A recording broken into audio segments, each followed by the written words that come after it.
Hello, beautiful people, and welcome to episode number 19 of the Galaxy CDs Rocks and Flips Reseller Talk podcast. My name is Ryan, and as always, I am coming to you from the Bat Cave, armed with my coffee today from many late nights this week, staying up watching the non-results of the ongoing election. Man, if I had $1 for every time I've heard this is a key race alert. I could stop reselling. I don't know what channel you watch. My channel of choice has been CNN, and man, mad props to all the folks there.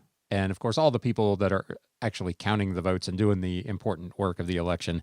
But the fact that Wolf Blitzer can, with a straight face, say, "This is a key race alert," 10,000 times a day when there's really no news is absolutely remarkable to me. So props to him. But the topic of the episode, and we'll get into some other stuff. I've got some viewer/listener questions and comments to go over this week. We've got a really quick reselling news recap. There's not a whole bunch going on this week, and the business recap. But what got me into kind of wanting to talk a little bit about the election is the apparent impact it's had on at least my business since Tuesday. So we'll talk about the details of it when we get to the actual business recap. But essentially what has happened is Sunday and Monday were fantastic. And from Tuesday morning through the end of the week, my business has absolutely cratered. So I would be curious what, if any, impact you feel like the uncertainty of the election has had on your business. If you're watching on YouTube, you can let me know in the comments down below. If you are listening to the podcast, you can go to anchor.fm/GalaxyCDsRocks and you can leave me a voice message, which maybe I'll play on a future episode. Or you can send me an email at galaxycds@gmail.com and let me know, has the kind of the uncertainty and the ongoing election drama impacted your business? Have you seen anything in your results over the last week that you think you could tie to that? Now, again, it could be anything, but my personal experience with business, be it my own or working for someone else, the business world at large, is that anytime there is tremendous uncertainty, you see a negative impact on your business. And I think this has probably been no exception. I think the uncertainty of this result, even though here as we get into the weekend, it looks like probably there's a good possibility by the time you listen to this podcast, there will be certainty. As of the time of recording, it's still up in the air, although everything seems to be leaning towards Joe Biden actually winning the presidency. But as I record this, it's still, nobody's called it. There are handful of states that are still out. And I think it's impacted our businesses. So people are glued to the TV, listening to Wolf or whoever talk just on and on and on about where things are in the election, and they're not shopping. And clearly this is purely anecdotal, and that's why I would like your feedback and your input. What kind of results are you seeing over the last week? But I've talked to several people in other businesses, and they say it is essentially there's no action. There's no phone calls. There's nobody coming into their stores. I did a dealer trade drive on Friday. I talked to the guys at the dealership. They said this week has just been terrible. There's nobody coming in to look at cars. So people are kind of sitting on their hands.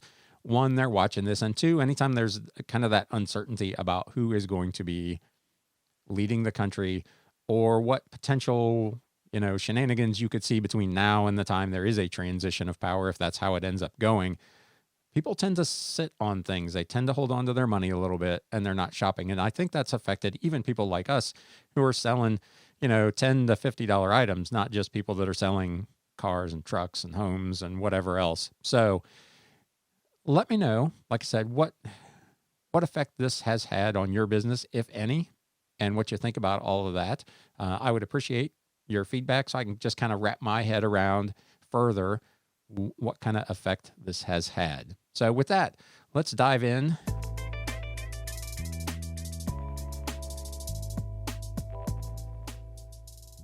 probably need to shorten that intro. We're going to talk about some viewer/listener questions and comments. I got a comment. I had a lot of comments actually on last week's episode about are eBay auctions dead? Sir flips a lot. I had a really nice chat with him actually on Instagram, but he commented, just got done with 2 auctions. They were the first I've done in a year. One went perfectly. The other didn't get any bids, but I don't think I'll be doing too many of them. And that's kind of the consensus of the people I did talk to, is that if you're not doing something that really kind of fits into the criteria we talked about in the last podcast, auctions are pretty dicey these days. On that same topic, P Diddy T Tube said, I try to have about 50 auctions at all time. It may or may not be true, but I always thought it helped to drive a bit more people to the store. So that was interesting, because I commented to him on the YouTube comments. I had never heard anything like that. So let me know. Again, leave me a comment down below or reach out in one of the other 2 ways I gave you. Do you try to keep some auctions going all the time just to generate activity? Have you heard anything like that? Is there any evidence that you could point us to that would say, hey, having auctions in your store helps drive traffic to your store? I found that really, really fascinating. Like I said in the podcast last week, in most weeks, I probably have 1 or 2 auctions going, but 50 is a big, big number. He did not say, sir, you can reach out to us again and let me know what kind of results are you getting. Of those 50, are you selling a good percentage of the items? Are the prices of them, are they going for more than the starting bid? Just what kind of results are you having with those 50 auctions? And do you see, if you back it off for a week and do none or 25, do you see a difference in your overall traffic to your store? So I thought that was a really fascinating comment. Thank you, P Diddy T2, for the comment. Shop Eric Gifts. I don't do auctions. I price high, accept offers, and run sales. If it does not sell, I relist, maybe put up a new pick. If it still does not sell, I create lots of similar items and sell for a low price. So there's a lot of folks that do that. Older inventory, and I've talked about this in some of my videos and podcasts. I run sales every month on my older aged inventory. At some point, maybe you just need to cut bait. You've got all that old dead stock sitting around, bundle it up, do a box of books or a box of CDs and just try to blow them out. I personally lean more towards the long tail. I talked about this with someone else this week. I have the kind of whatever that mid-tier store is, premium, I think, and I get 50,000 free listings in specific categories, most of which are media. So I've got 50,000 listings that I can do in books, CDs, DVDs that don't cost me a listing fee. So it's essentially free for me to have all that stuff listed and just sitting there. The only thing it ties up really is space in my storage. So I don't mind to have them sit there. And, if a year from now somebody stumbles on it and says, yeah, gosh, I really been looking for that album or whatever it is, and buys it, great. It hasn't cost me anything to get to that point. So that's kind of what I do. Francisco Martin Del Campo comments, tried auctions when I first opened my store. No bites, no nibbles, but I did not have any experience. So I will be on the lookout for the right profile of an item and try again. So that's essentially kind of where you need to be, I think. Again, not trying to tell anybody how to run your business, but I feel like it takes a really specific item that either is in super high demand or super low quantity to make an auction work successfully. So that was kind of the gist of the comments on the auction thing. Shop Eric Gifts also asked, do you have a specific description template that you use for books? And I don't. I probably should. Maybe it would make it a little easier, but every book is a little bit different. There are some key things that I try to highlight either in the title, the description, or both, and certainly within the item specifics. So some of the obvious ones, obviously, author, title. I usually try to get the publisher in there somewhere. Unless it's a lot of books, then in a lot of cases, I won't go to that level of depth. The year the item, the book, was published. Any special features or descriptions or damage to the book. So if it's signed, if it's underlined, does it have its dust jacket or not? Are there any stains, markings, those sorts of things? Anything that would give the potential customer more information, theoretically, than the similar listings have that would make mine a little more attractive. So again, even if it's bad news, if the other listings don't have any information and you're running blind, which item are you going to buy? The one that you know exactly what you're getting. Okay, this says there are highlights and underlining on the first 25 pages. I can live with that. This one, I have no idea because there's nothing in the description. So that's kind of what I do. I don't have a template for that, but that may not be a bad idea. I also did a video midweek, just a really quick tutorial about how to switch your payment method for shipping from PayPal to manage payments. Got a couple of comments on that was useful information, that people were not aware of that. So you're welcome. With that, we're going to take a very quick sponsor break, and then we will be right back. That was easy for me to say. Welcome to this brief intermission and plea for help. If you're enjoying the show today, please do me a favor and smack that thumbs up button. If you're not already a subscriber and you're really enjoying the show, what are you waiting for? Go ahead and subscribe right now. And while you're at it, click that bell notification icon so that you get an update each time I do a new video. And if you really want to do me a solid, share this channel with all your reselling friends, put it on your Facebook, your Twitter, your TikTok, or whatever it is the kids are doing these days, and help us grow our community. I appreciate you. Thanks for watching, and now back to the show.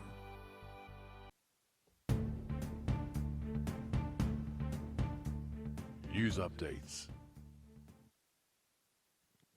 Caught me drinking my coffee again. I didn't time that very well.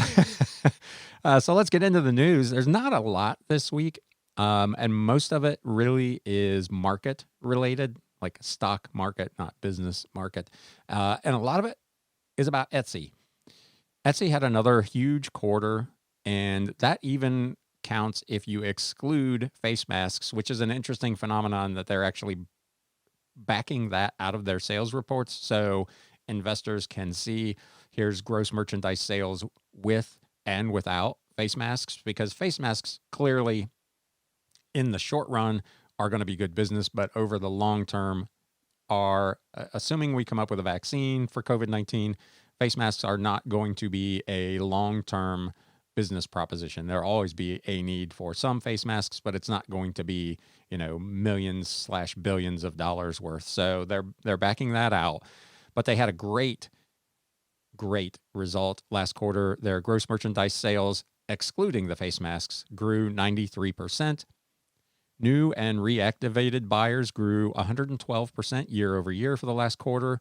That's an impressive half of all of their 138 million buyers have made at least one purchase in the last year. So that's a phenomenal result that they're getting that much activity from their existing base. This writer says Etsy will remain a great growth stock, but investors should be aware that it may run into difficult year-over-year growth comparisons in 2021. Obviously, when you have just astronomical growth, that's hard to match repeatedly year after year after year. So it's going to be a challenge to beat back-to-back quarters of triple-digit revenue growth. Etsy CEO Josh Silverman said 2021 is, quote, hard to predict, as it's unknown how long this pandemic-driven demand will last. We may have hit a permanent plateau of online shopping, but if Etsy's gross merchandise sales growth moderates back to pre-COVID-19 levels, that may weigh on the stock's performance in the short run. There was another article that talked about whether or not Etsy and Wayfair in particular would be able to continue their performance once the pandemic buying spree subsided. They were both struggling mightily as we headed into the end of first quarter, and then the pandemic hit. Their sales jumped hugely for both second and third quarter, so their stock has rocketed up. It's outperformed other online retailers and kind of web-based companies in general. Whether that continues or not is obviously an open question. To that point, one thing that always gets my attention is when the higher ups at a company sell a bunch of stock. And last week, Etsy president and CEO Josh Silverman sold $13.1 million worth of shares. He sold 102,180 shares of Etsy on November 3rd at an average price of $128.31 a share. The total sale was $13.1 million. The chief accounting officer sold 1,649 shares in early October at an average price of $133.13, and the chief marketing officer, Ryan Scott, sold 6,988 shares, also in early October, at $131.79. The price of the stock has decreased since those trades were made. That kind of stuff gets your attention. So if the guys that are running the company that are in the know about what the business looks like and where they think the business is going are cashing out at high stock valuations, that makes me a little nervous. So there's your stock tip for the week about Etsy. Really interesting where that's going. We'll see what happens as things change as we move through fourth quarter and into early next year. I would expect fourth quarter for Etsy will be fantastic. If you haven't seen, they're running a bunch of really kind of pulling on the heartstrings commercials for fourth quarter that I think will be very, very, very good for their business. So I think they'll have a really good fourth quarter. We'll see once we get beyond that. Another investment tip, I guess. There's an article, and I'll link to all of these in the show notes and the video description below, regards eBay's embracing of certified refurbished electronics. We talked about this, I don't know if it was a week ago or 2 weeks ago, that they had launched a new certified refurbished program. We kind of talked about the details in that episode. The company is working with brands such as Dirt Devil, Cuisinart, iRobot, Philips, and Acer to facilitate the sale of like-new items to eBay shoppers. Prices for these goods, which come packed in their original boxes with all required accessories, are expected to be discounted up to 50% off their typical in-store price. Up for grabs is a piece of the global refurbished electronics market that may be worth as much as $10 billion per year, according to inventory liquidation specialist Liquidity Services. That is a big number. We talked about there are some specific requirements to participate in that program. You have to be either the manufacturer or an authorized reseller of that manufacturer's wares, and you'd have to prove that. So if you want to participate in that program, there are some hurdles for you.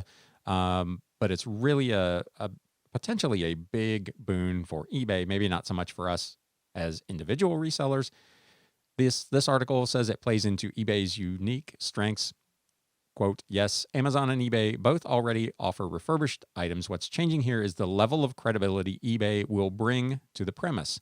The site will facilitate the offer of a 2-year warranty to support the sale of these items, but perhaps more important than that, it will more readily connect sellers with individual buyers.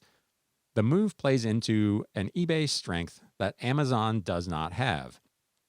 Amazon's inventory system lends itself to selling new, identical items over and over again, which is one of the reasons resellers like to do replenishables on Amazon. There's little room in the Amazon apparatus, however, to deal with unboxed or damaged items returned by its customers. There's no easy or effective way for Amazon to relist one returned item from its own returned inventory as refurbished. So rather than fixing what can be fixed and returning defective items to the manufacturers, the e-commerce giant sells these items by the pallet for a fraction of their previous retail value. Its sheer size and high level of automation ultimately work against it in this regard. This is where all your pallet resellers buy all that Amazon return stuff for pennies on the dollar and then are able to resell it individually because they're doing that work that Amazon essentially, because of their scale, is just unable to do. The article goes on to say, this is in contrast with eBay's approach where each seller can, and generally does, photograph, describe, and list one particular item at a time to best explain its condition. The seller can sell one unique item at a time, but can also list a bunch of identical refurbished items just as easily. So this is an area where eBay, because of the way it's set up, should have an advantage in selling refurbished goods. So this will be really interesting to watch how this plays out. There's a lot of discrepancies about what that market might actually be worth. Some places think it's only a few $100 million. Others think it's worth billions. So we'll see. But that is something eBay is constantly trying to find ways to now differentiate itself from Amazon, where there for a while under the previous regime, they were trying to make themselves out to kind of be Amazon. It seems like the new folks in charge are really making an effort to set themselves apart, to capitalize on the strengths that eBay has that are weaknesses for Amazon. And I think that's a fantastic strategy. And I think it works to the advantage of us as individual resellers. So now that we talked great about eBay, let's talk about some of the bad. So the ongoing saga of the issue of the harassment continued in the news this week.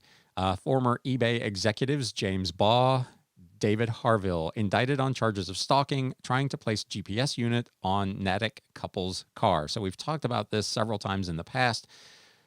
More indictments came down this week.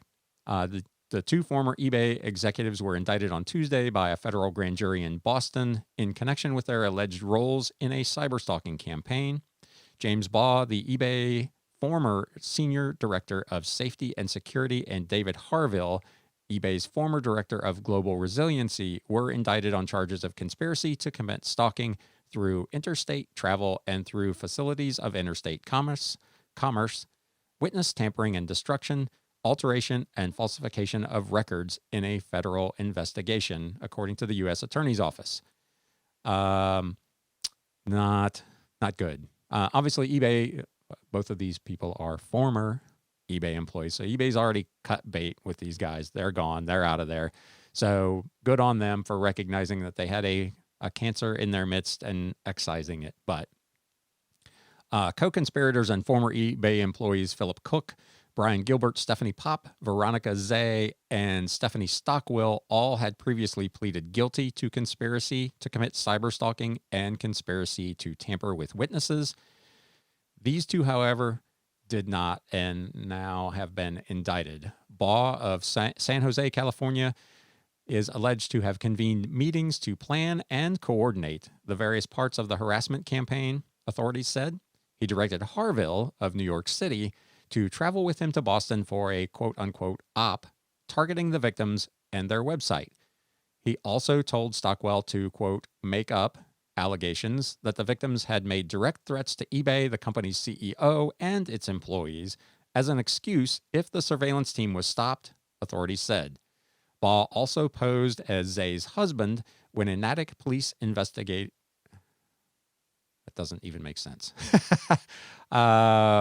When the Natick police investigated eBay's connection to the harassment campaign.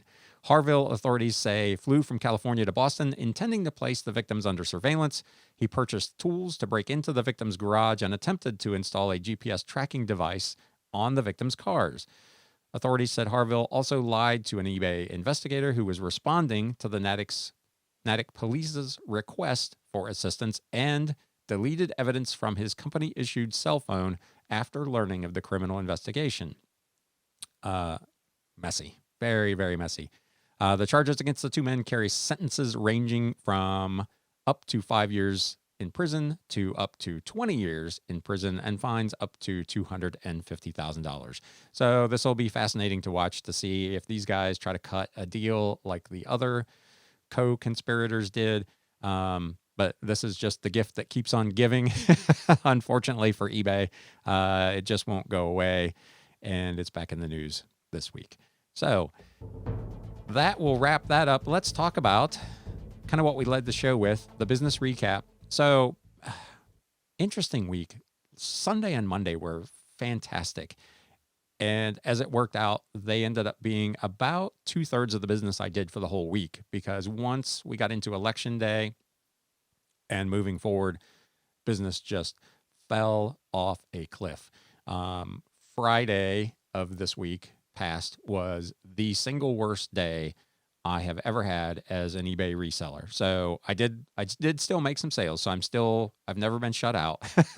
But man, it was rough. It was rough. So for the week, gross sales were $1,087.99. So not terrible. I still broke $1,000, but certainly not in line with how business had been trending through October. Cost of goods sold was a little high this week, relatively speaking, $48.59. I sold at humongous discounts a couple of electronics items that I've had in my inventory for a long, long time. And the cost of goods sold on those relative to their selling price was not very strong. In one case, I actually lost money, but I just want to get rid of some of this stuff. So the gross profit for the week, as a percentage, it was still 95.53%. But if you've been playing along at home, the last couple of weeks, it's been 96 and 97. So this was a bit of a drop off. $1,039.40. Operating expenses for the week include the eBay fees, any PayPal fees if I had any transactions, for instance, with Bonanza, which I did have one this week. So first time in almost a month, I sold something on Bonanza. It was a little, I think it was 6 magazines, quilting, crafting, something like that. It was about $15 sale. Woohoo! But hey, it's an extra sale, so we'll definitely take it. And it also includes all the shipping charges for the week. So that was a question that somebody had asked, what I include in my operating expenses. So for this week, that's what it was. Totaled $387.37, leaving the net profit for the week at 59.93%. Kind of heading into the last few days of the week, it was over 60, and then sold these electronics things where the margins were not as good, and that dropped me below 60, but still pretty solid. Dollar-wise, $652.03, so not outstanding by any stretch, but it's better than a kick in the head. So we'll take it. We'll hope that the election is resolved. Hopefully by the time you're listening to this or watching it on YouTube, we have a result. I don't know that it matters one way or the other to our businesses who necessarily gets elected. It's just the certainty that we know going forward there is a resolution, there is an answer. So again, like I said at the beginning, let me know in the comments what you think about all of that. Has it affected your business? What do you think about it going forward? And with that, we're going to close it out for the week. Thank you so much for stopping by. And now it's time to sell. Thanks, guys. Hey, everybody. Thanks for spending a little time with Galaxy CDs, Rocks, and Flips. If you'd like to spend a little more time, there's another video in the upper right-hand corner. If you'd like to spend a lot more time, you can subscribe down below.